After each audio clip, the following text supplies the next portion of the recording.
6 of our 13 undefeated teams here in the Valley suffered their first loss of the season last week. So for the first time this year, our top 10 is not just a list of unbeaten teams, Chad. And we have a few new faces in this edition of our WKBN Power Rankings. Let's start at number 10, Austintown Fitch. The Falcons fall 6 spots after that loss to Warren Harding last Friday night. It was significant because Fitch will need every win they can get to qualify for the playoffs in Division II Region 5 this year, and their next 4 games are brutal. They host Benedictine, Massillon, Bishop Hartley, and Erie McDowell, all of which are undefeated and state ranked. At number 9 is where we find Brookfield. The Warriors are back in the top 10 following a 39-0 shutout of Liberty last week, and the road ahead is very favorable. Brookfield's next 4 opponents have just 1 win apiece. Right now, the Warriors sit atop the All-American Conference standings at 3-1, along with Camel and Champion.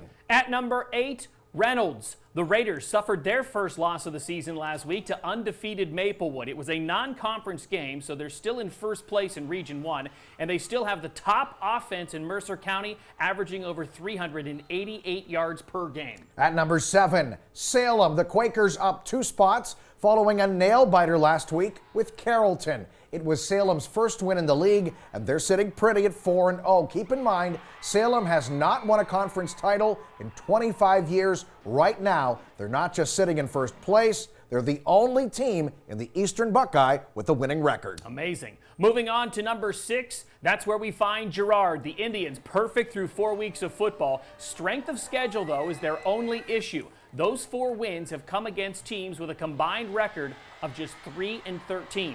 But this Friday night, they will be tested. Girard will take on South Range in our WKBN Game of the Week, which will also mark the first ever meeting between those 2 storied programs. Should be a lot of fun. At number 5, Grove City. The Eagles are up 3 spots following their first conference win of the campaign. The Eagles cruised past Slippery Rock with senior running back Colby Nelson leading the way. He had 162 yards and a couple of touchdowns. He is now the leading rusher in Mercer County. Some big games coming up for the Eagles with Hickory and Sharon up next on the schedule. At number 4, Niles. The Red Dragons just keep climbing up our power rankings, up 3 more spots this week after their first shutout win of the season. They are now 2nd overall in computer points in Division III Region 9, but they are about to run the gauntlet in the Northeast 8 Conference. Poland, South Range, Struthers, Hubbard will all be tough games over the next 4 weeks. No doubt about that. At number 3, Southern Local. The Indians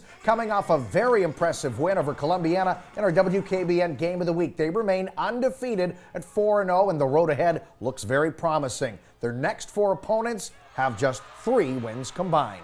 Moving on to number 2, Springfield. What can you say? The Tigers are rolling. They are the top team in Division 6 Region 21 right now. They've shut out their last 2 opponents, and they've now handed 3 teams their first loss of the season. To put it in perspective, Springfield is playing football in the most competitive conference in our area in one of the toughest regions in the state, and they are the best of both so far. And last but not least, at number 1, Wilmington. We just can't take the Hounds out of this top spot. They're the top scoring team in Mercer County right now at more than 40 points per game. They boast the best defense in the county, allowing less than 9 points per contest. Yeah, 2 years ago, Wilmington ran the table in the regular season, and they look primed to do it again with just 4 games left on the schedule. That's a wrap for week number 4. Make sure you tune in next Wednesday for the latest edition of our high school football power rankings right here at WKBN.com.